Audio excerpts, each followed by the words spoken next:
তাপপ্রবাহের কারণে সারা দেশে আবারও দুদিনের হিট অ্যালার্ট দিয়েছে আবহাওয়া অধিদপ্তর।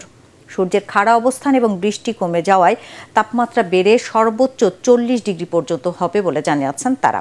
তবে শনিবার থেকে সারা দেশে বৃষ্টির সম্ভাবনা আছে বলে জানিয়েছেন আবহাওয়াবিদরা। আদিন সজীবের রিপোর্ট।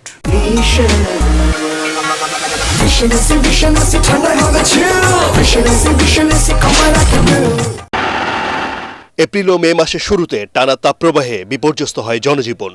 28 এপ্রিল যশোরে দেশের সর্বোচ্চ তাপমাত্রা রেকর্ড করা হয় 42 ডিগ্রি সেলসিয়াস।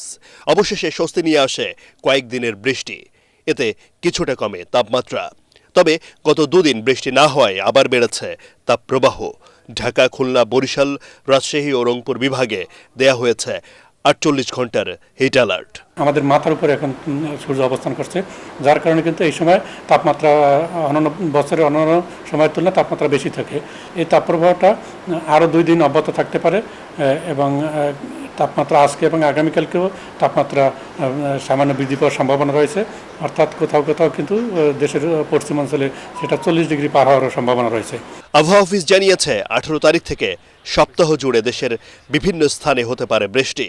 কমবে তাপমাত্রা, দেশের মধ্যাঞ্চল ও উত্তরাঞ্চলে বৃষ্টির সম্ভাবনা বেশি। এবার 18 তারিখের পর যে বৃষ্টির ধারাটা শুরু হবে সেটা আবার 1 সপ্তাহ পর্যন্ত বৃষ্টিপাতের সেইটা ধারা অব্যাহত থাকতে পারে। তবে এরপর আবার আমরা পরবর্তী সময় আমরা জানতে পারবো যে মাসের শেষের দিকে কী অবস্থা যাওয়ার সম্ভাবনা রয়েছে। তবে 18 তারিখে দেশের পশ্চিমাংশে কিছুটা অংশে থাকতে পারে। এরপর কিন্তু সেই হিট অ্যালার্টটা আর থাকবে না আমাদের, কারণ বৃষ্টিপাত শুরু হয়ে যাবে। তবে আবহাওয়াবিদদের মতে এই তাপপ্রবাহ থেকে মুক্তি ও সহনীয় তাপমাত্রার জন্য দেশবাসীকে অপেক্ষা করতে হবে জুনের মাঝামাঝি পর্যন্ত। আদিন সজীব, ATN বাংলা, ঢাকা।